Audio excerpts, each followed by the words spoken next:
Hey, people, nice to be with you.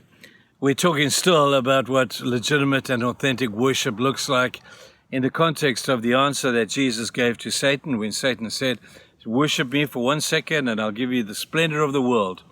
And we notice that Jesus never debated with him, didn't waste time with that stuff, didn't try and argue with him, just said, "Don't put this test before me, because worship only me. Worship God, and Him only shall you worship." So we've been looking at what that kind of worship looks like. Today I want to suggest to you a thought that worship happens when the secular becomes the sacred. Let me explain. We tend to compartmentalize our lives sometimes. Where people live in a secular world, that means I've got to work, I've got to meet the challenges of the work, I've got to pay the bills, I've got to do all of those sort of things.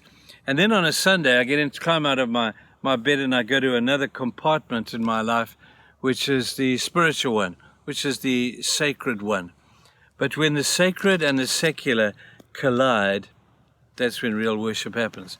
We shouldn't be compartmentalizing our lives. We should live in one compartment, which is the spiritual one. And the moment we see everything that we do through spiritual eyes is the moment that worship becomes a natural response to us. We tend to put our lives, and I've spoken to many people, I've been in there myself, where I'm thinking, "Hey, Trev, you don't understand what it's like to live in this world.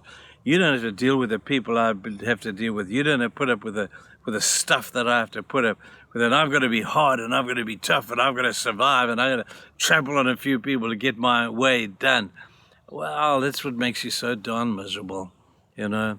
If we could compartmentalize our lives like that, life would be very simple, but we all know it's not. We make it more complex than it needs to be. If we could see all those challenges through God's eyes, and instead of saying, "What am I going to do about this particular issue?" ask yourself the question, what is God making me in this as a result of me having to face this challenge? Who am I becoming? Let me give a response to this particular challenge in light of what I believe God is making me to be. You see, when you start asking those questions, you're asking questions that are combining the secular with the spiritual into one compartment. There is so much power in being able to do that. Now, there is an example. There are a number of them, but for me, the shining example of this would have to be Joseph. When Joseph was taken from his dad and was sold into Egypt as a slave, he was the best slave there. He modeled what a good, honest, hard-working slave should look like. So much so that a guy noticed him, Potiphar, and said, "I need to take that guy out of this. He hasn't got a slave's mentality. He's got a different way of thinking." And so he made him a steward. He was the best steward ever until, Potiphar's wife lied about him, and then he became a prisoner. But he was the most perfect prisoner that you could have. He was positive. He was affirming. He played an adding value role to every aspect of what his life was. They took him out of prison and they made the dude the prime minister of the place. And we look at this and we say, in every area, in every phase of his life, Joseph would say, "What can I learn from this?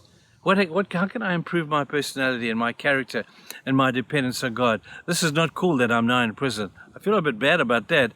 But hey, I'm here. What can I do about this?" And people like this are just one in a million, if that, who are able to take the challenges of life and say, "What can I learn from this challenge?" Instead of saying, "How do I get out of this thing? What can I learn from this? What can I become as a better person as a result of this?"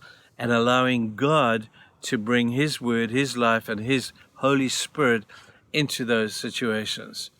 When we start seeing everything through spiritual eyes, when we start seeing everything through spiritual eyes to the extent that we can see how this is going to stand us in the light of eternity. People, listen, this life is not all there is. So suck it up if there's some stuff you have to suck up. And let's make sure that we have a godly example, a spiritual example. Don't fall into the secular way of thinking. Everything in a Christian's life should fall into the spiritual category. What am I learning here? What am I going to become as I respond appropriately to the things that are going on around me? Sometimes God says, just toughen up. This is how life is. You can only control the things that you can control. You can only change the things that you can change. You can't control and change everything. The things you can't control and can't change, you learn to change and adapt to them, but you do it with spiritual eyes. I hope that makes sense. Go and read the story of Joseph, if you will. It's the last story in the book of Genesis. It's a great story of a man who knew how to combine the secular and the spiritual into one thing. God bless you. I hope it works out. I'm working on that too. Have a good day, people. Bye-bye.